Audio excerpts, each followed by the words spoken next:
Hello, I'm Kim Sauer at Apex 2017, joined by Jason Sperrer from Aegis. Now, Jason, it's great to see you here, and we've been talking a lot about Industry 4.0, and over the shows, it's really a theme that's taking grip in the industry. There's a lot to that discussion that's going on, and I want to focus on some of those aspects that are also that you can also hear as buzzwords: AI, AR.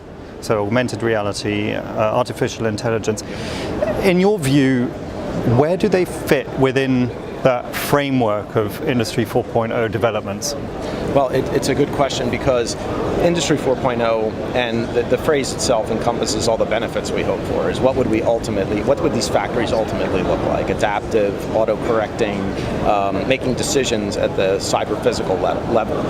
Then there's the foundation to get there, all these technologies like Internet of Manufacturing, data exchange, and so forth. But when you get to AI, it really speaks to that benefit level, because no one has really built that out yet. If all this data was available freely and open, more data than we have from any factory now, well, what would you do with it? A human really can't process that and make the decisions, and that's not the point of Industry 4.0 anyway. The factory itself should make the decisions, which then logically leads to, well, we need some form of AI. The adaptive decisions and the self-improvement is an AI issue, really.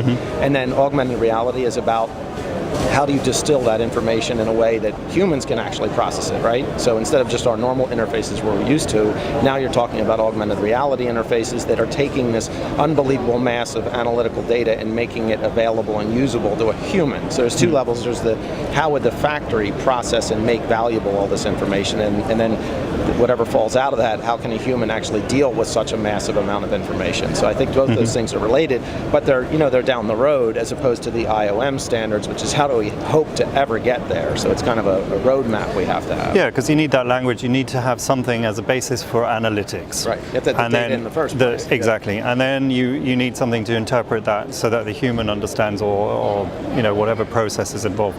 So you would see, how would that translate, therefore, into a manufacturing environment once you've harvested that information? How does it actually then become reality in terms of AI and AR? Well, this is looking ahead to pretty far ahead. Hopefully not too far ahead, but once the data acquisition and communication is worked out, now all of a sudden it leads you to assume you have a data structure somewhere that's massive and constantly populating, and then it goes to the analytics and the algorithms, which is the AI part. So now you have the factory making what will likely be autonomous decisions about that data and reacting to it.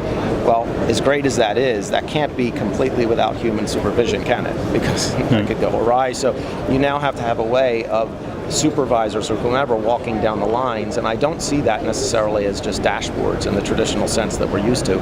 I really see possibly augmented reality being, well, you have all these adaptive decisions, but you need a way for a human to easily be able to see what's actually going on, and that probably is where that technology will become very valuable in the factory. And as with anything Industry 4.0, it needs to be a loop as well, doesn't it? So what's that overriding technology that's needed to connect the initial physical machines that are giving information, that are generating information and data, to those that analyze it, to those that then translate it into something that the human can understand? What's that umbrella that's needed? Well, there's a lot of digital loops going on. There's the issue of the data coming up from the automation layer and then back down through commands or feedback. But then there's also the AI, or the intelligence engine, that's making the decisions and driving things back into the automation layer. But then there is, well, how do the humans see? Because if you imagine the gigantic scope of data there has to be a way to see what's important. And that alone is a challenge. The adaptive and the auto-adaptive and decision-making is a big challenge algorithmically, but then it's how do you subset all of these activities so a human can then, and maybe with AR, they would actually be making decisions through the virtual interface to say, well, I want it to go more in this direction, or I think it should take that path, to effectively guide the adaptive engine to do what they think is best. There are lots of tools that you already see, Google Glasses and interactivity within factories and lenses, and where people are already interacting on an augmented reality level. So you say, yes, we're looking at the future, but there are already signs on the manufacturing floor that are going in this direction, right? Well, there are applications of AR today is going to be a bit different than AR in the near future. So, speaking to what we can do today, we literally can do things like complex work instructions. For example, we have customers where they're building massive systems, whether it be a spacecraft or something where the process is coming to the device, and in those cases, there is no facility to have a computer there. And augmented reality is actually valuable in that now you have an operator who has to have their hands free. There is no console in front of them, and yet they need a lot of information to do their job. So that's an immediate application of it that I think is actually very compelling.